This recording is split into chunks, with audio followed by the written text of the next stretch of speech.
Olá, sejam todos bem-vindos. Eu sou o Murilo, coordenador de conteúdo da Bet Brasil, e está começando mais um Conexão Bet. Este é mais um espaço de diálogo da Bet Brasil para conectar você com a comunidade educacional e trazer os temas mais relevantes do setor.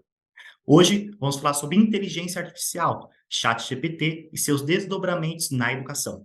Para falar sobre esse assunto, nós recebemos a especialista Dora Kaufmann, professora da PUC São Paulo, doutora pela USP e pós-doutora pela COP UFRJ, além de colunista e uma das principais pesquisadoras sobre os impactos éticos e sociais da inteligência artificial. Dora, seja bem-vinda, muito obrigado por ter aceitado o nosso convite. Obrigada, Murilo, pelo convite e pelas palavras carinhosas. Vamos lá, é um desafio grande falar em relativamente pouco tempo sobre um assunto tão complexo, mas farei o meu melhor. Vai dar certo, vamos lá. Então, Dora, para a gente começar, gostaria que você fizesse ali um panorama, né? Como você avalia esses efeitos da inteligência artificial quando falamos em educação? O que temos de positivo, de negativo, enfim, como lidar com esses avanços tecnológicos que a gente vem vivenciando nos últimos anos? Na verdade, Murilo, todo mundo que está na área de educação tem acompanhado, como você falou, nos últimos anos tem toda a discussão, todo o debate na comunidade de educação sobre como incorporar as tecnologias digitais, né, no processo de aprendizado. Né? Eu gosto mais de falar sobre aprendizado e não sobre o ensino, porque, na verdade, a educação é voltada para o aprendizado, né, fundamentalmente. E isso tem várias iniciativas, a Unesco tem uma presença muito forte, uma ação forte nesse sentido, que é o letramento digital dos professores, da comunidade em geral, dos orientadores.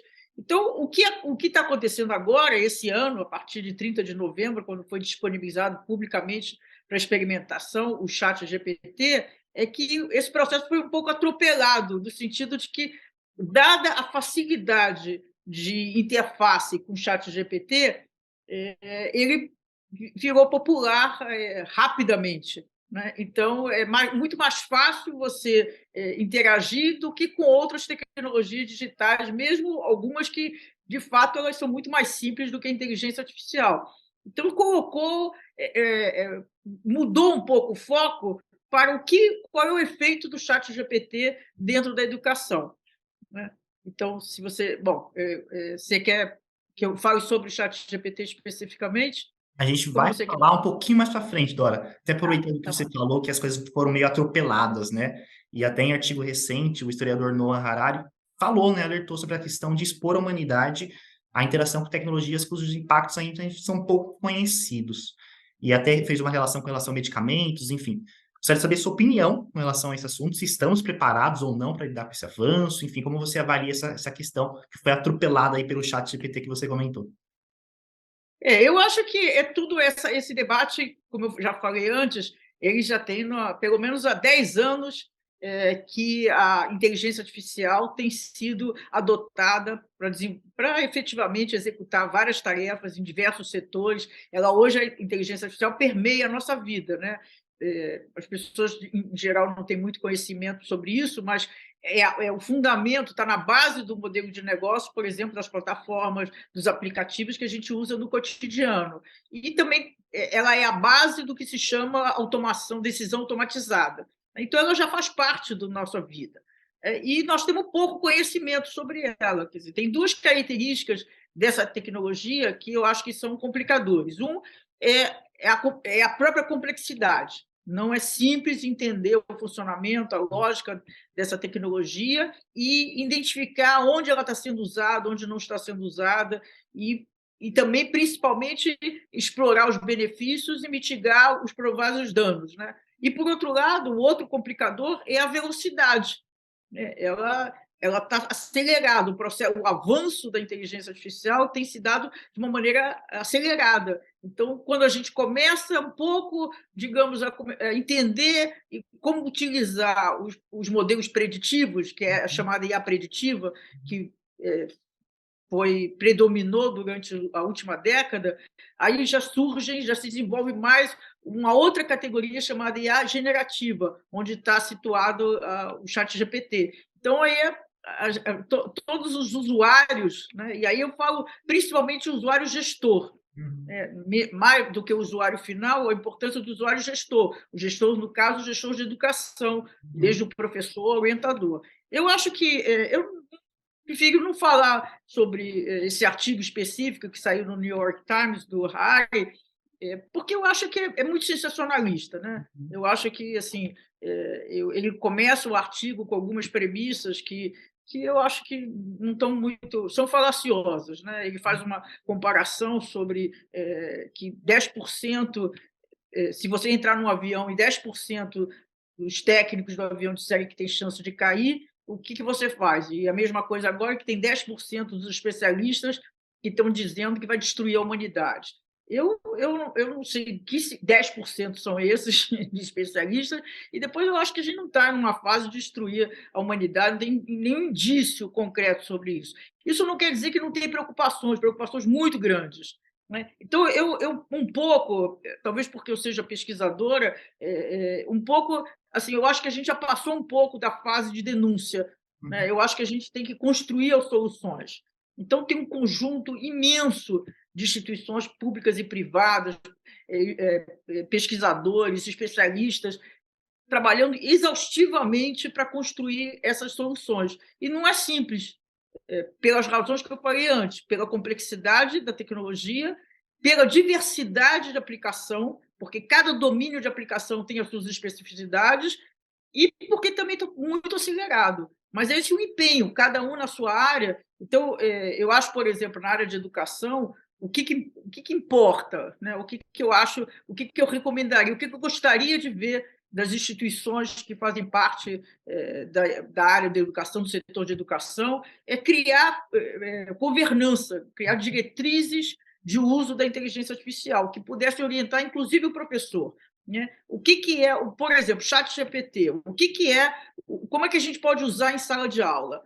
Qual é a contribuição do professor usar como instrumento, como um parceiro da aula? Como é que os alunos... Porque banir, a decisão de banir, por exemplo, no caso do chat GPT, mas já tem outros, do espaço da aula, eu acho um equívoco, porque, primeiro, porque você tem que aproveitar, é uma oportunidade de você aproveitar o que ela pode colaborar para ficar melhor a sua aula, né? A sua metodologia.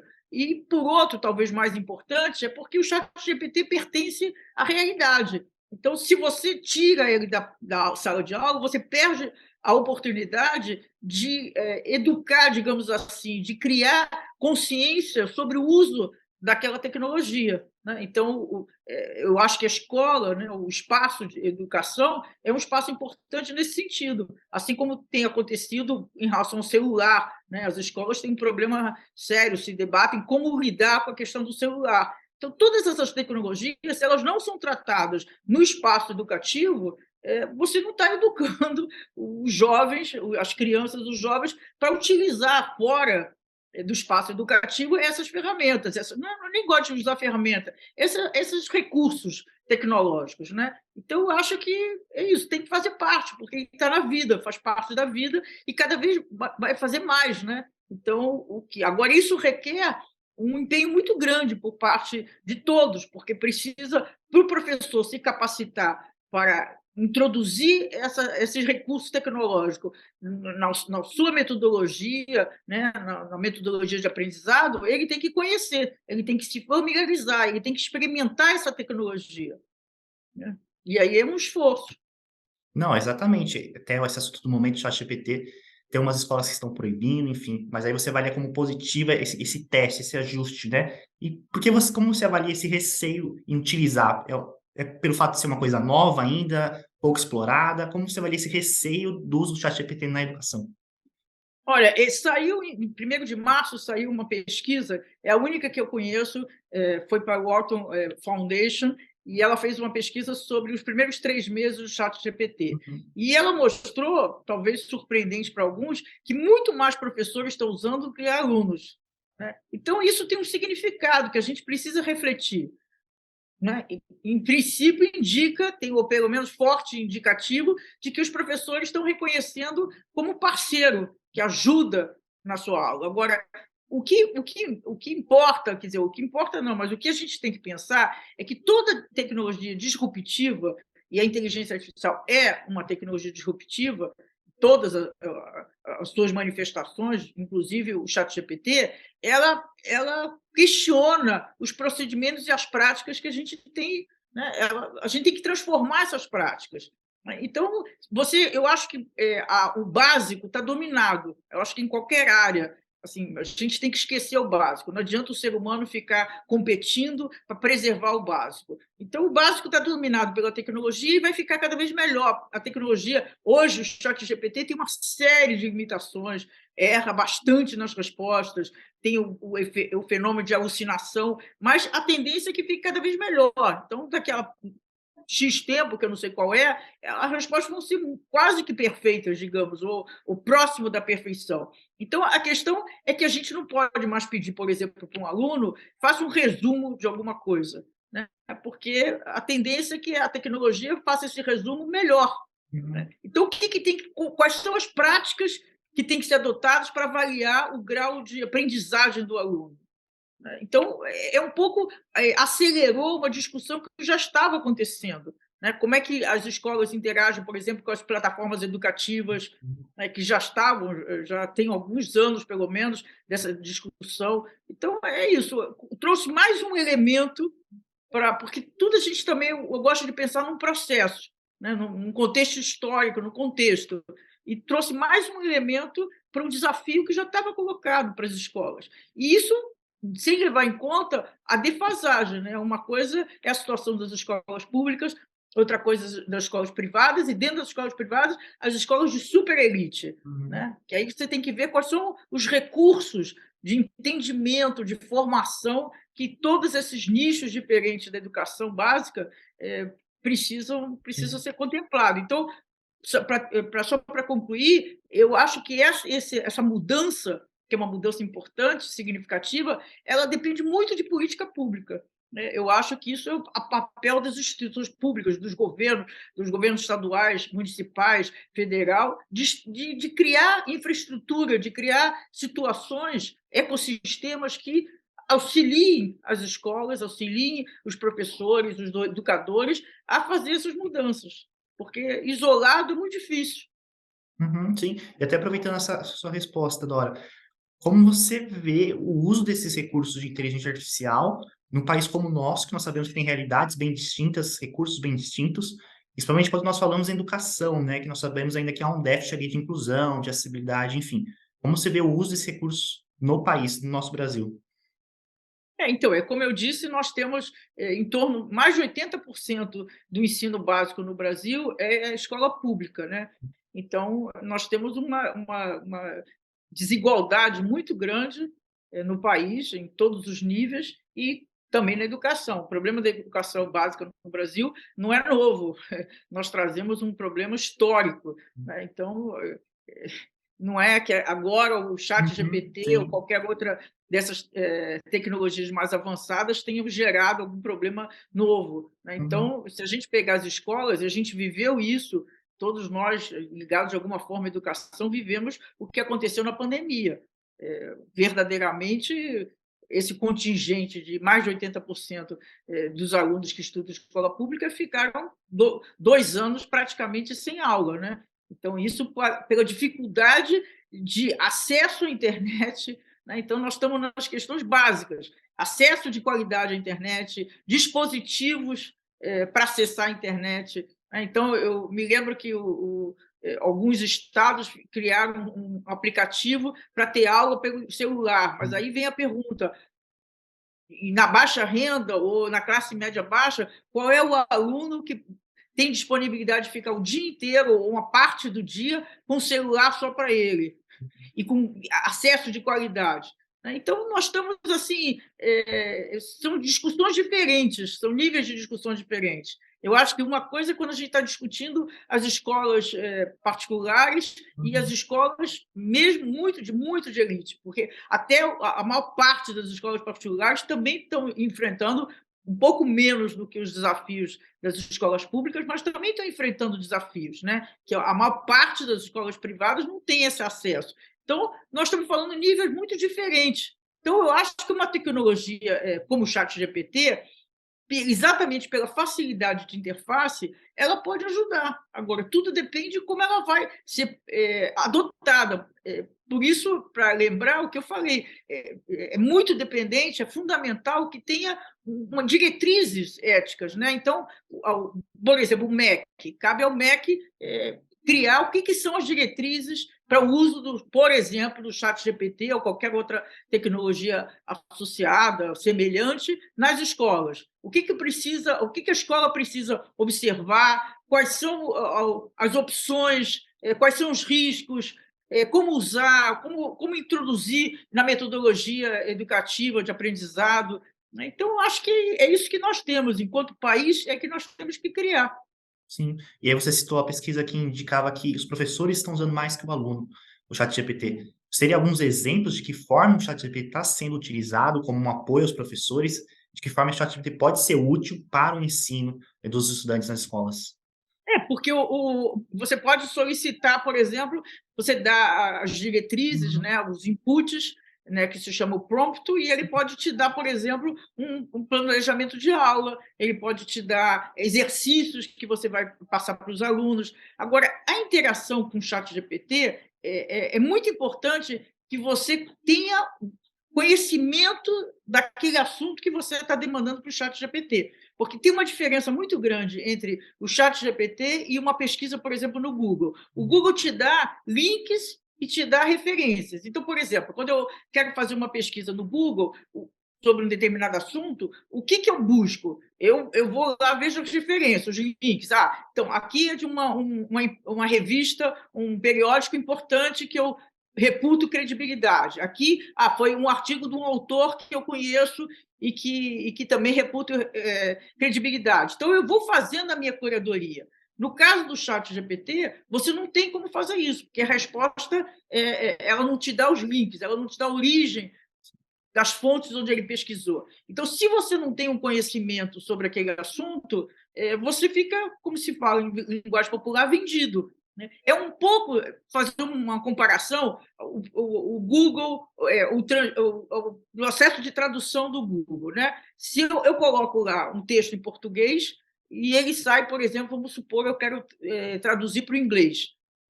Aí ele traduz para o inglês. Agora, a tradução, se você não tiver um mínimo, um conhecimento básico do inglês, você vai fazer besteira, porque o que sai na tradução tem que ser corrigido por um ser humano, porque sai com muitas falhas do ponto de vista da lógica do idioma, da própria tradução, dos usos das palavras. Né? Às vezes muda totalmente o sentido do que você escreveu em português, em alguns pedaços do texto. É um pouco, e como a gente já tem essa experiência, é um pouco nesse sentido. O que sai do chat GPT pode, em alguns momentos, pode não, necessariamente, absolutamente é o que a gente tem experimentado, saem respostas que não fazem sentido, com erros, inclusive, de datas, e de uma aparência muito confiável, aparentemente confiável. Ele fala, por exemplo, ele cita autores em alguns momentos de livros que nunca foi, não só o autor não escreveu aquele livro, como um livro que nunca foi escrito. Entendeu? Então, esses cuidados, mas tudo isso precisa estar dentro de uma diretriz de uso, de um guia de uso, alguma coisa que seja discutido e seja criado por autoridades, né, que digam, olha, esses são os riscos.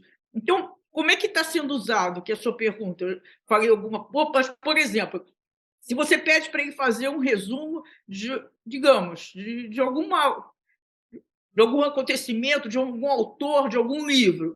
Né? Então, você pode pegar aquele resumo e trabalhar com seus alunos, por exemplo, para eles acharem as falhas. Né? Uhum. Isso é uma coisa interessante, porque eles vão ter que pesquisar em vários lugares para achar onde estão as falhas, onde estão os erros, e ir consertando o texto do ChatGPT. Então, isso é um processo de criação coletiva que pode ser muito interessante.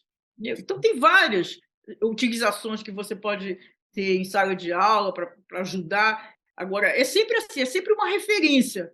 Você não pode considerar que a resposta é fidedigna, que ela é aquilo que você vai usar. É uma referência que para você começar a ponto de partida de alguma coisa. né? Então, isso, claro, requer um esforço seu, mas se você for praticando, experimentando, você vai descobrindo como é que ela pode te ajudar no dia a dia. Agora, Uhum. não tem outro caminho, tem que experimentar. É a sua própria percepção que vai sendo desenvolvida. Sim. E aí, olhando um pouquinho para o futuro, Dora, como você vê o uso do ChatGPT, da inteligência artificial, na educação para os próximos anos? É algo que veio para ficar? Ou você acha que a gente vai ter um pouco ainda de receio, vai ficar essa instabilidade do uso ou do não uso? Enfim, como você vê isso para o futuro? Olha, eu não acho que assim, a gente pode separar da educação, né? Eu acho que na nossa vida, Uhum. né, a inteligência artificial é o que se chama tecnologia de propósito geral, né? Então, nós tivemos as últimas tecnologias consideradas de propósito geral, o carvão, que deu início à Revolução Industrial, a eletricidade, a computação, e agora nós temos a inteligência artificial. O que caracteriza uma tecnologia de propósito geral? É que ela muda a lógica de funcionamento da economia, ela é de fato disruptiva, né? Então, o que está acontecendo com a inteligência artificial é exatamente isso. Ela hoje está mediando a nossa comunicação, a nossa sociabilidade, né? São os algoritmos de inteligência artificial que estão por trás, como eu já falei, dessas plataformas e aplicativos que nós usamos no cotidiano.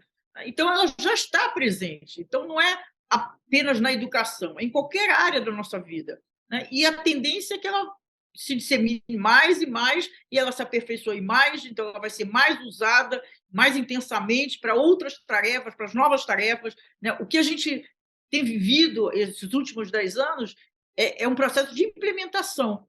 Cada vez ela é implementada para uma nova tarefa e ela dá resultado positivo. O que é resultado positivo? Que é melhor do que outras opções para a gente desenvolver aquela mesma tarefa, né? Então, na educação, a tendência é essa. Então, não tem, é a mesma coisa de dizer, olha, a internet veio para ficar, as conexões, as redes sociais, tudo isso são fenômenos que não tem retrocesso, né? O desenvolvimento tecnológico, no meu ponto de vista, não tem retrocesso, né? Você tem que ir, claro, você tem que ir trazendo possibilidades, que eu acho que, no caso, através de política pública, através de regulamentação dos governos, de tal maneira que proteja a sociedade em relação aos potenciais danos, né? E porque uma das características dessa tecnologia, de inteligência artificial em geral, não é só o chat Uhum. GPT, é que ela é ambivalência.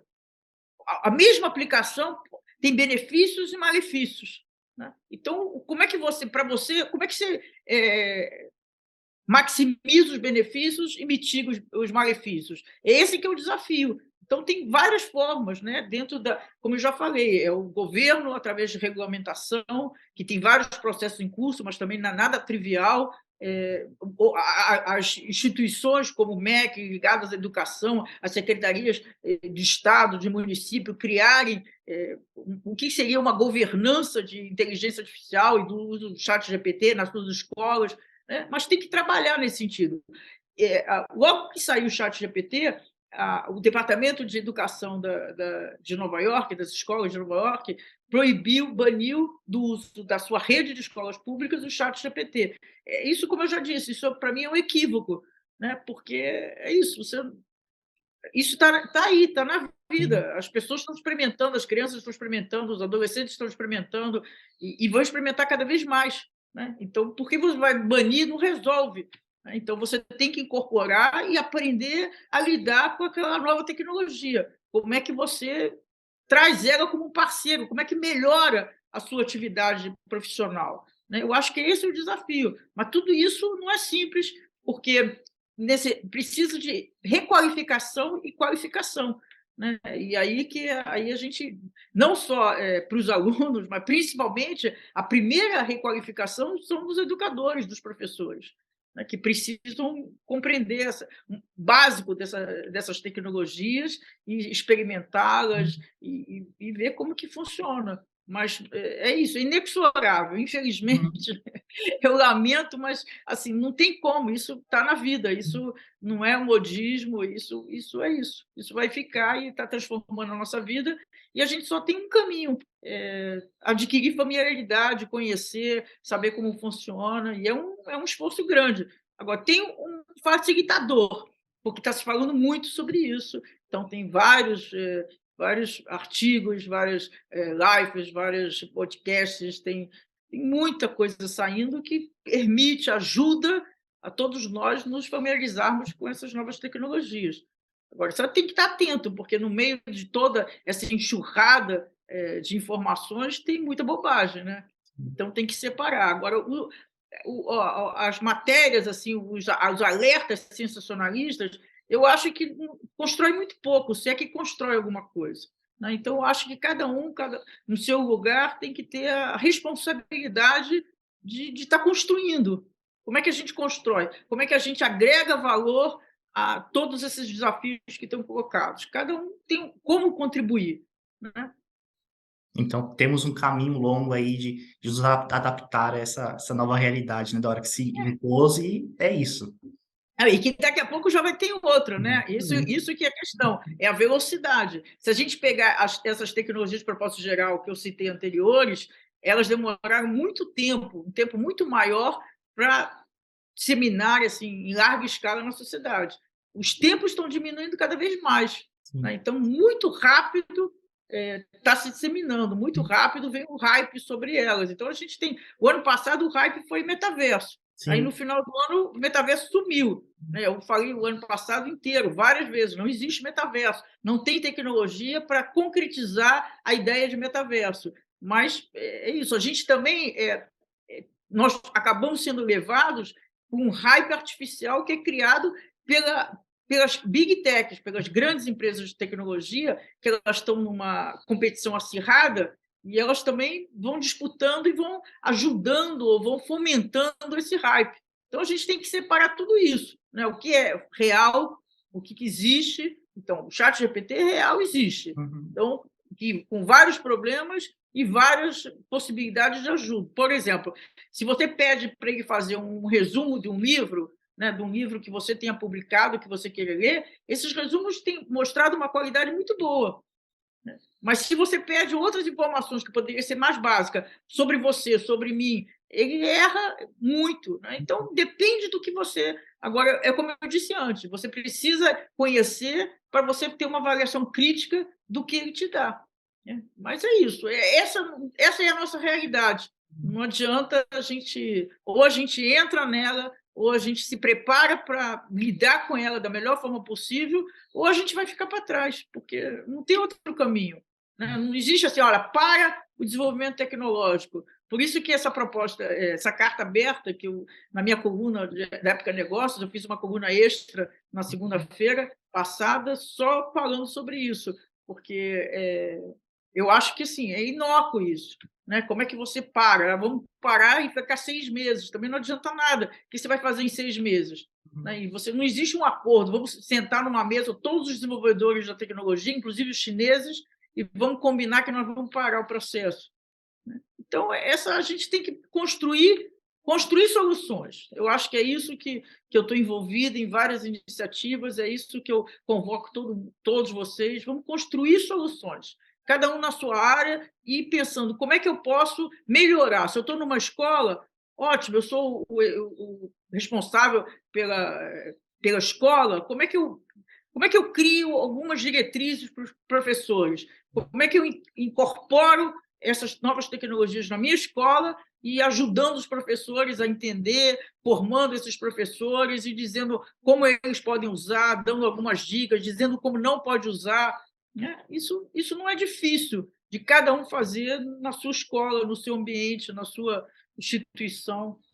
Não, certamente. E aí, Dora, infelizmente, nós vamos ficando por aqui. Passou super rápido esse bate-papo, foi super produtivo. Tenho certeza que a audiência vai adorar. Então, mais uma vez, gostaria de agradecer muito por esse bate-papo, ter aceitado esse convite, por estar aqui na BET. É sempre uma honra conversar com você, tá? Muitíssimo obrigada, Murilo, e estou sempre à disposição. Um beijo para todos. Tchau, tchau. Obrigado, viu, Dora? É isso, Conexão BET vai ficando. Nosso programa está disponível no YouTube e nas principais plataformas de áudio. Você também pode acompanhar nossas redes sociais. Por lá tem todas as novidades, nossos episódios e tudo mais. Nós vamos ficando por aqui. Muito obrigado pela audiência e até a próxima.